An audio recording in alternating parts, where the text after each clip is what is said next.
오늘 이 아침에 우리에게 주시는 하나님의 말씀은 스가랴 14장 9절에서 11절까지 말씀입니다. 스가랴 14장 9절에서 11절까지 말씀. 오늘 성경 봉독은 우리 윤절한 집사님의 자녀 초등부 온이유가 성경 봉독하도록 하겠습니다. 여호와께서 천하의 왕이 되시리니 그 날에는 여호와께서 홀로 한 분이실 것이요 그의 이름이 홀로 하나이실 것이라. 온 땅이 아래와 같이 되되 게바에서 예루살렘 남쪽 림몬까지 이를 것이며 예루살렘이 높이 들려 그 본처에 있으리니 베냐민 문에서부터 천문자리와 성 모퉁이 문까지 또 하나늘 망대에서부터 왕의 포도주 짜는 곳까지라. 사람이 그 가운데에 살며 다시는 저주가 있지 아니하리니 예루살렘이 평안히 서리로다. 아멘. 우리 이스라엘을 사역하시는 정태근 선교사님이 런던의 랍비 학교, 유대인 랍비 학교를 다니셨는데 거기는 거의 유대인이고 아직 신약을 믿지 않는 그런 사람들입니다.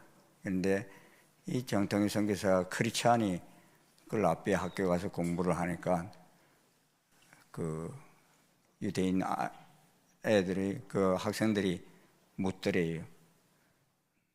너희들 크리스찬들은 그 예수님이 오신다, 재림하신다 그러는데 그래 뭐 초림은 왔다 치고, 이 사람들은 지금 초림도 안 믿고 있거든요. 안 믿고 있는데 재림을 하신다는 그런 말씀이 성경에 어디 있느냐? 그래. 여러분 그렇게 하면은 여러분 제시할 수 있는 말씀이 있습니까?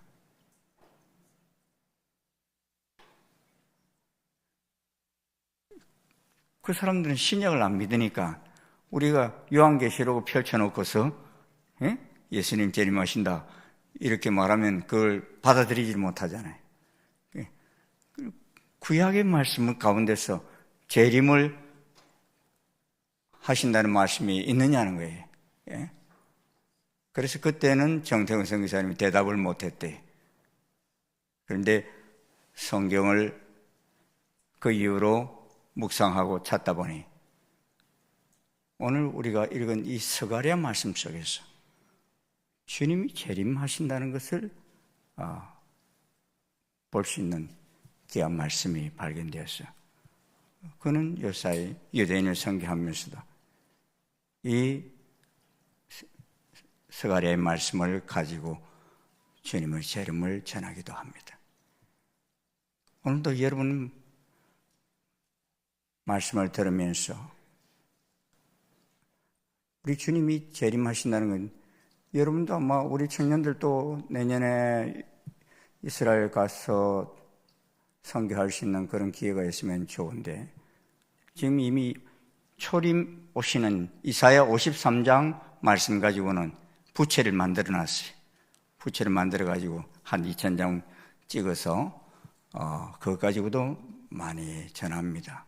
이 유태인 랍비들이요, 참 재미있는 것은 그 이사야 53장 같은 말씀은 잘 못 읽게 해요. 그냥 건너뛰게 해요. 그 무슨 마음인지를 모르겠어요. 구약은 믿으면서도. 이사야 53장이 무슨 내용입니까, 여러분? 예수님 오셔서, 초림하신 예수님 오셔서 당하실 십자가의 모든 고난다, 이런 것들이 다 기록되어 있지 않습니까? 그런 말씀을 통해서 말씀을 가지고 접근할 때 그들은 거절할 수 없어요. 그래서 눈을 뜨게 되는 역사들이 있는데, 저는 여러분들을 잘 말씀을 묵상하고 훈련되어서 이방인들뿐만 아니라 유대인들도 전도할 수 있는 그런 전도자로 설 수 있기를 주의 이름으로 축원합니다. 사실상 우리가 사는 이 시대에 우리가 세상 끝에 산다는 말을 많이 듣습니다. 이는 비단 성경학자들만 그런 말을 하는 것이 아니라 과학자나 또 환경을 연구하는 이들이 기상학자 이런 사람들도 그런 말들을 많이 합니다. 또 전쟁을 염려하는 이들은 최근에는 핵을 가진 강대국들이 핵전쟁을 운운하면서 큰 전쟁이 있을 수 있겠다는 생각을 갖습니다.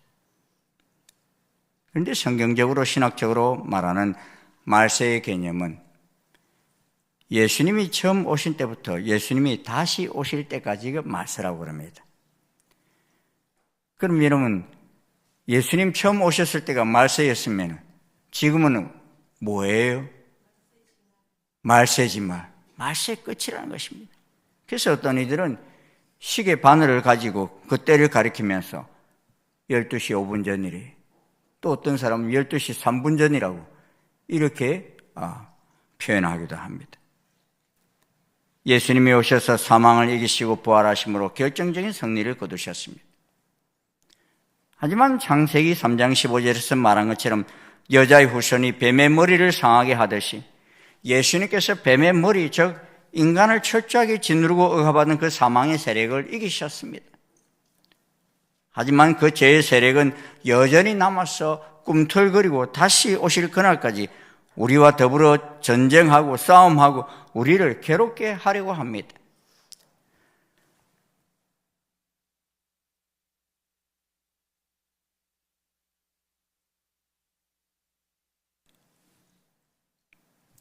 그리고 예수님께서 다시 오시는 날, 우리 성경에서 말하는 완전한 여호와의 날, 그 날이 완성되는 그때 예수님께서 오시고 그런 승리의 모든 승리는 완성되어지는 것입니다. 그때가 바로 말세 지말인 것입니다. 구약에 나오는 여러 가지 예언들과 요한계시록에 나오는 예언들이 바로 이 기간과 재림에 대해 말해주고 있습니다. 여러분, 예언서를 읽을 때마다 항상 두 가지를 염두에 두고서 보시기를 바랍니다. 예수님의 초림과 예수님의 재림을 같이 염두에 두고 볼 수 있기를 바랍니다. 마치 두 장의 필름을 같이 겹쳐서 보는 것처럼 예언자들과 선지자들이 그것을 보았고 그것을 예언했기 때문에 그냥 읽으면 어느 시점인지 초림을 말씀하시는지 재림을 말씀하시는지 혼동될 때가 많습니다. 두 가지 그림이 같이 나타나기 때문에 그렇습니다. 오늘 읽은 본문 스가랴 14장도 마찬가지입니다. 두 가지 그림이 겹쳐 있지만 우리에게 승리를 가져다 주실 여호와를 말씀해 주고 있습니다. 그래서 성경에서 말하는 여호와의 날은 심판과 승리라는 두 가지가 함께 나오는 날이라는 것입니다. 그런데 승리가 있다는 것은 주님 오시는 그날 어떻게 해서든지 주님 오시지 못하게 방해하는 악한 세력이 있을까요, 없을까요? 있습니다. 그 세력과 싸움이 있습니다. 전쟁이 있습니다. 물론 이 전쟁에서 여호와께서는 승리하십니다. 하지만 1절과 2절에서는 전쟁의 처참한 광경이 묘사되어 있습니다. 예루살렘이 침략자들에 의해서 약탈당하고 전쟁의 끔찍한 일을 당하는 모습이 묘사되어 있습니다. 마치 주 72년에 예루살렘이 회파되고 이스라엘이 사방으로 뿔뿔이 흩어져 버린 상황을 그린 그림처럼 보여주고 있습니다. 하지만 이 절을 자세히 보면은 이는 예수님의 초림의 때를 말씀하시는 것이 아니라 재림의 때를 말씀하시는 것을 알 수 있습니다. 이 절을 우리 한번 같이 읽어보시겠습니다. 시작.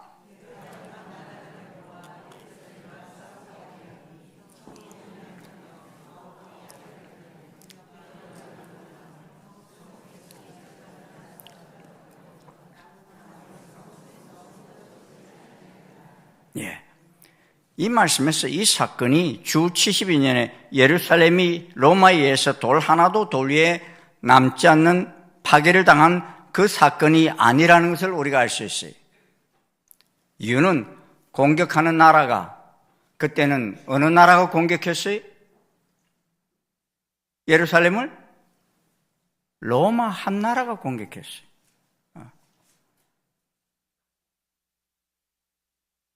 그런데 오늘 본문 보면은 뭐라고 그랬습니까? 많은 나라들이 연합하여 예루살렘과 더불어 싸운다 그랬습니다. 그리고 문맥적으로 보면 스가랴 14장에 그날에라는 표현이 반복적으로 등장하는데 이는 단순히 예루살렘 멸망 이상의 종말론적인 사건을 가리키기 때문입니다. 특별히 14장 4절에 보면 감람산이 둘로 갈라지고 여호와께서 왕이 되실 것이다 하고 14장 9절은 또 말씀하고 있고 예루살렘이 거룩해지고 평안하게 되어진다라고 그랬습니다. 다시는 전쟁이 없는 그런 평안이 온다 그랬습니다. 여러분, 이렇게 감람산이 갈라지는 이런 일 지금 있었습니까? 없었습니까? 예수님 오신 이후에 없었어요. 그렇게 우리는 이 스가랴 14장의 전쟁이 여사의 이스라엘 주변 나라들이 이스라엘과 싸우는 지금의 전쟁인가 물었을 때 아님을 깨닫습니다. 이인즉슨 지금 주변의 나라들은 이스라엘 향하여 미사일도 쏘고 가정태를 저지르고 있지만 아직은 예루살렘을 향하여 쏘지는 않기 때문인 것입니다. 이유가 무엇입니까, 여러분? 이 이란이나 이런 데서 시리아에서 미사일을 쏴도, 가자 지구에서 미사일을 쏴도 여러분, 예루살렘에는 거의 쏴요, 안 쏴요? 안 쏩니다. 왜냐하면 거기에 뭐가 있어요? 이슬람 사원이 있기 때문에. 자기들이 쏘았다가 자기들이 섬기는 이슬람 사원에 맞아버리면 이건 큰 난리가 나는 것이기 때문에 지금은 쏘지 않아요. 그렇다면 만약에 그곳에 이제 이슬람 사원이 무너지고 다시 성전이 그곳에 세워졌다, 이러면 이 사람들이 예루살렘을 향해 쏠 수 있을까요, 없을까요? 쏠 수 있게 되는 것입니다. 저는 그것을 내다봅니다. 지금 이스라엘은 어찌 보면은 성전을 지을 준비가 다 돼 있어요. 그런데 그 이슬람 사원을 허물고 거기다가 지을 거냐? 왜 그곳에 아브라함이 이삭을 바쳤던 장소거든요. 이삭을 하나님 앞에 제물로 바치려 했던 그 자리이기 때문에 그 자리를 양보하고 지을 것 같지는 않아요. 그렇다면 방법이 뭐가 있습니까? 그 자리를 허물고 짓는 수밖에 없을 것입니다. 그런 날이 왔을 때는 또다시 한번 이런 전쟁들이 있게 될 텐데 아마 큰 전쟁이 되지 않겠나 여겨집니다. 왜냐하면 이제를 보면 성읍 백성이 절반이나 사로잡혀 가려니와 남은 백성은 성읍에서 끊어지지 아니하리라 말씀하고 있기 때문입니다. 여러분, 로마에 의해서 점령됐던 주 72년의 전쟁은 이렇게 남아있는 백성이 거의 없었어요. 다 잡혀가지고 다 흩어졌습니다. 그런데 오늘 이 말씀 보면 거의 절반은 남아있는다 그랬어요. 아모스 9장 15절에도 보면 이스라엘은 마지막 때에 하나님께서 주신 땅 가나안에서 다시는 완전히 뽑히는 전쟁은 없을 것이다, 이렇게 예언하고 있습니다. 사실 히틀러에 의해서 유태인들이 600만 명이나 깨서실에 죽어가면서도 많은 유럽 국가들에서 돌아왔습니다. 지금도 러시아와 우크라이나가 전쟁하면서 이전에 몇백 명 정도 들어오던 유대인들이 요사이는 몇만 명씩 돌아옵니다. 전혀 거의 없던 그 땅에 다시 유대인들이 이렇게 몰려 들어오고 있습니다. 이는 다른 나라도 마찬가지입니다. 이제 돌아온 그들은 이제 더 이상 물러설 곳이 없다는 것을 알기에 온몸을 다해서 나라를 지키려고 합니다. 그런데 이 전쟁에는 여호와께서 개입하셔서 예루살렘을 공격하는 그 이방 나라들을 치시겠다 말씀하십니다. 그리고 그러한 전쟁이 있는 그날에 그의 발이 예루살렘 앞 곧 동쪽 감람산에 서실 것이요 그랬습니다. 그날에 그랬는데 무슨 날에 그러신다는 것입니까? 예수님께서 재림하시는 날에 그러신다는 겁니다. 그의 발이 누구 발입니까? 예수님 메시아의 발입니다. 그 발이 예루살렘 앞 곧 동쪽 감람산에 서신다 그랬습니다. 여러분, 우리가 그 감람산에 서신다는 말씀을 딱 들었을 때 무슨 말씀이 생각납니까? 예수님이 승천하실 때 사도행전 1장 11절을 보면 천사들이 뭐라고 그럽니까? 이르되 갈릴리 사람들아 어찌하여 서서 하늘을 쳐다보느냐? 너희 가운데서 하늘로 올려주신 이 예수님은 하늘로 가심을 본 그대로 오시리라 그랬습니다. 예수님이 어디서 승천하셨습니까? 이 감람산에서 승천하셨어요. 1장 12절에 보면 제자들이 감람원이라 하는 산으로부터 예루살렘에 돌아오니 그랬죠? 승천하신 것을 보고 난 다음에 돌아왔는데 어디서 돌아왔냐? 감람원이라 하는 산으로부터 이 감람산을 말하는 것입니다. 감람산은 여러분 가보시면 아시겠지만 예루살렘과 계곡 하나 사이를 두고 있어요. 예루살렘에서도 바로 눈앞에 다 보이는 곳입니다. 그런데 이 예루살렘을 가장 잘 볼 수 있는 곳이 이 감람산인데 여러분 재미있는 것은요, 이 감람산에 호텔이 들었으면 얼마나 잘 되겠어요. 그런데 그 감람산에 호텔이 안 들었어요. 가보시면 묘지만 쫙 들어서 있습니다. 주님 오실 때 거기서 제일 먼저 일어나 맞이하려고 그러는지. 그 이유가 뭐냐? 이 스가랴서에서 이 감람산에 예수님이 오실 때 큰 지진이 있을 것을 예언하고 있기 때문입니다. 사제라 우리 한번 같이 보시겠습니다. 시작. 그날에 그의 발이 예루살렘과 곧 동쪽 감람산에 서실 것이요 감람산은 그 한가운데가 동서로 갈라져 매우 큰 골짜기가 되어서 산 절반은 북으로 절반은 남으로 옮기고 그 산 골짜기는 아셀까지 이를지라. 너희가 그 산 골짜기로 도망하되 유다왕 우시야 때의 지진을 피하여 도망한 것 같이 하리라. 나의 하나님 여호와께서 임하실 것이요 모든 거룩한 자들이 주와 함께 하리라. 아멘. 여러분 재림하실 때 예수님 재림하실 때 어떻게 하시겠다고 하셨습니까? 데살로니가전서 4장 14절 보면 우리말 성경을 한번 보겠습니다. 예수님께서 죽었다가 다시 사신 것을 우리가 믿는다면 이와 같이 하나님께서 예수로 인해 잠자는 자들도 그분과 함께 데리고 오실 것입니다. 그래서 그곳에 무덤이 다 많은 거예요. 이 잠자는 자들을 다 데리고 오신다고 그랬어요. 거기에 들림 받으려고. 이 말씀 볼 때 스가랴 14장 말씀은 예수님이 재림하실 때 일어날 일임을 알 수 있습니다. 그리고 이제 오신 재림 예수님은 이제 천하의 왕이 되실 것입니다. 9절 말씀 한번 보도록 하겠습니다. 같이 읽겠습니다. 시작. 여호와께서 천하의 왕이 되시리니 그날에는 여호와께서 홀로 한 분이실 것이요 그 이름이 홀로 하나이실 것이라. 정말 오늘 깊이 연구하신 어빙 백스터 목사님은 이 스가랴 14장 전체가 아마겟돈 전쟁을 말하고 있다 그렇게 말씀하십니다. 아마겟돈 전쟁은 요한계시록 16장에 등장하는 마지막 전쟁을 말씀하고 있는데 이스라엘 땅에 있게 될 것이고 그때 새 영이 이 아마겟돈이라는 곳으로 왕들을 모으더라 말한 것처럼 사단의 군사들이 마지막 발악을 하는 전쟁이 될 것이다 그랬습니다. 그래서 예수님이 이 땅에 오셔서 적그리스도 아래 침략한 군대들과 싸우셔서 그분의 왕국을 세우실 것입니다. 예수님은 이제 다시 오십니다. 믿으십니까 여러분? 오시는 이유는 이제 이 땅을 하나님 나라로 다스리기 위해 오십니다. 그리고 완전히 예수님이 다스리는 나라로 만들기 위해 오십니다.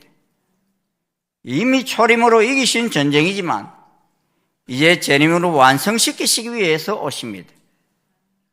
그러게 마지막 때 주님이 재림하시는 여호와의 날, 그날이 다가올 때에 전쟁은 계속될 것입니다. 사탄과의 싸움이 계속될 것입니다. 물론 다 이겨놓은 싸움이지만 전쟁은 전쟁입니다. 그러게 우리는 하나님의 전신갑주를 입고 여호와의 날이 있을 승리의 날에 대한 기대를 품고 살아가야 합니다.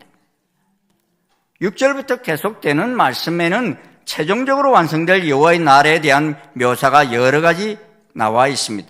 6절에는 그날에라는 표현이 있고 7절 말씀에는 여호와께서 아시는 한 날이라고 표현되어 있습니다. 이 날은 독특한 날이요 보통 때와는 다른 특이한 날이라는 말입니다. 왜냐하면 예수님이 재림하시고 하나님 심판이 완성되고 하나님 구원이 완성되는 여호와의 날이요 하나님만이 아시는 날이기 때문입니다.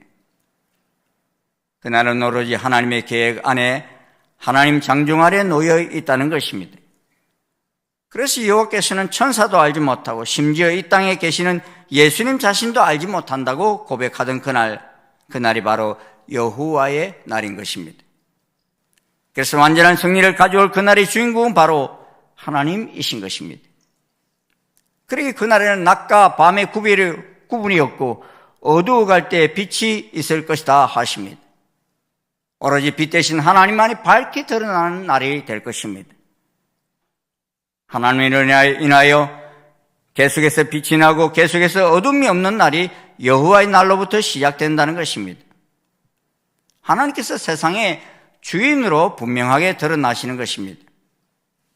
하나님 중심이시기 때문에 세상의 다른 빛이 그를 비추어 어떤 그림자를 만들 수 없는 빛 자체이신 하나님이 드러나시는 날이 바로 마지막 날이라는 것입니다.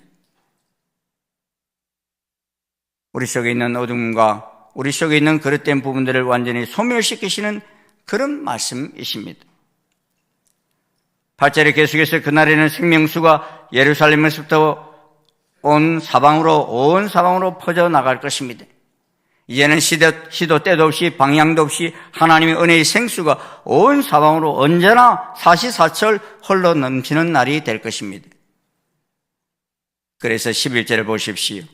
우리 한번 같이 읽겠습니다. 시작. 사람이 그 가운데 살며 다시는 저주가 있지 아니하리니 예루살렘이 평안히 서리로다. 그날에는 우리가 예수님이 다스리는 날에 거하며 우리의 심령에도 그런 은혜의 생수가 흘러 넘치는 날이 될 것입니다. 예수님을 왕으로 모셔드린 우리 가운데 하나님의 은혜의 강물이 흘러 넘치지 않는 부분이 없게 될 것입니다. 이런 하나님의 은혜가 마지막 날에 예수님의 재림의 날에 우리 모두가 감당하지 못할 정도로 흘러 우리를 뒤덮을 것입니다. 여호와를 인정하는 것이 온 세상에 가득하리라는 고백처럼 온 세계가 하나님의 영광을 인하여 기뻐하는 그런 날이 될 것입니다. 그 날이 바로 예수님이 재림하시는 여호와의 날입니다. 여러분, 우리 모두 종말적인 신앙을 갖기를 소원합니다. 다시 오실 주님을 기대하는 신앙을 갖기를 소원합니다. 그리하여 오늘도 그러한 기대를 품고 나의 하나님을 만나면서 나의 삶에서 구체적으로 역사하시는 그 하나님을 만나면서 승리하시고 어떤 상황 속에서도 좌절하지 않고 다시 일어서는 복된 날들이 되시길 주의 이름으로 축원합니다. 여러분, 저는 그래서 그 한 나라를 저는 유심히 바라보고 있습니다. 어느 나라를 좀 유심히 바라볼까요? 이스라엘을 바라보면서 이스라엘 중에서도 한 도시를 저는 상당히 관심 있게 바라봅니다. 그 도시가 어디일까요? 예루살렘입니다. 그리고 그 중동 지역을 봅니다. 왜요? 그곳에서 아직 이루어지지 않는 전쟁과 많은 사건들이 그 속에 남아있기 때문입니다. 우리 저뿐만 아니라 여러분도 그곳을 바라보면서 우리 주님 오실 때가 언제쯤일까 하는 것을 볼 수 있는 그런 눈을 가질 수 있기를 주의 이름으로 축원합니다. 우리 찬송하시겠습니다. 175장 찬송 함께 부르시겠습니다. 1절 부르며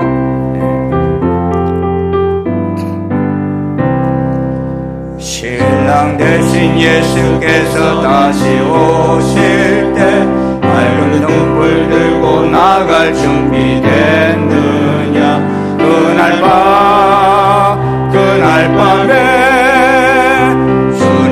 맞을 등불이 준비됐느냐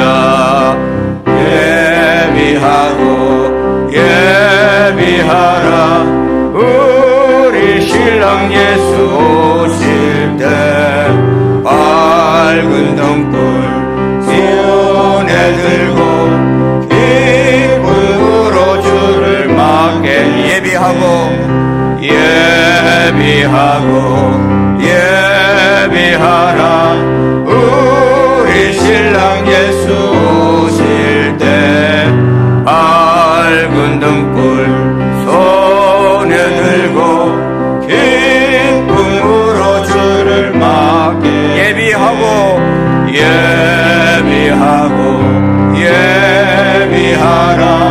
우리 신랑 예수 오실 때 밝은 등불 손에 들고 기쁨으로 주를 맞겠네.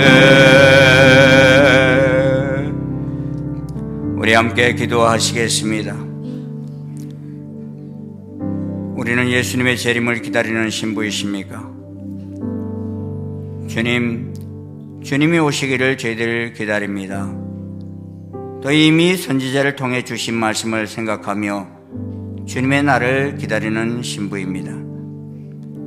주님, 저희들 이 믿음으로 인해서 많은 사람들이 예수님을 만나게 도와주시옵시고, 특별히 아직도 이 말씀을 믿지 못하고 있는 저 많은 유대인들을 주께로 돌아오는 구원의 놀라운 역사가 있게 해 주시옵소서.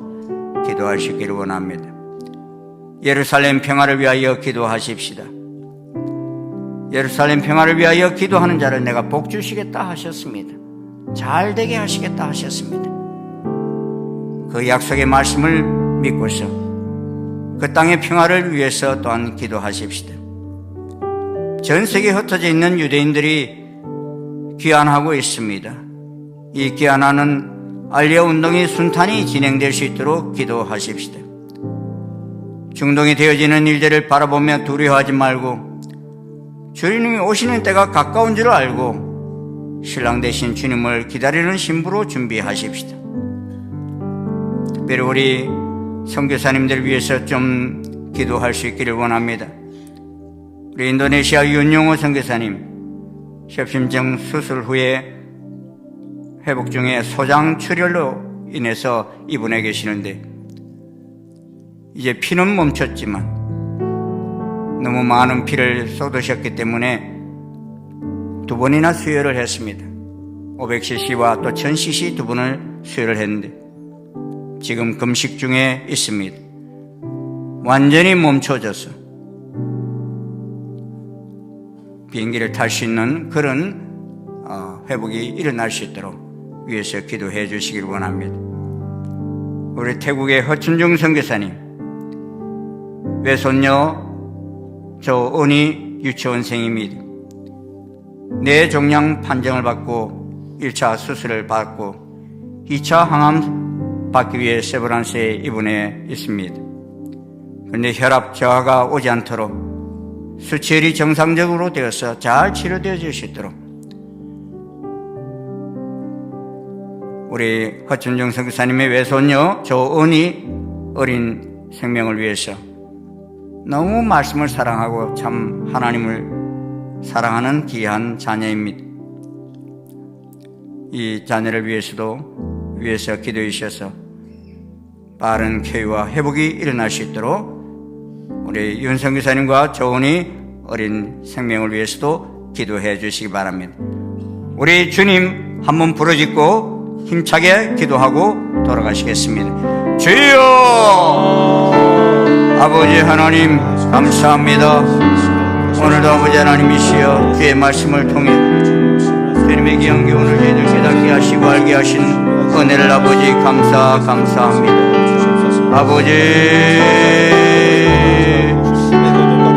아버지 하나님이시여 주님은 철임하셨을 뿐만 아니라 재림하시어 우리에게 상 주시기 위해 아버지 하나님 다시 오시겠다 말씀하셨습니다.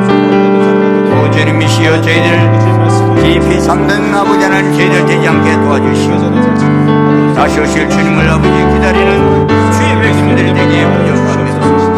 성령님 기름 부어주시고 은혜로 도와여 주시옵시기를 주님 간절히 원하고 기도합니다. 하나님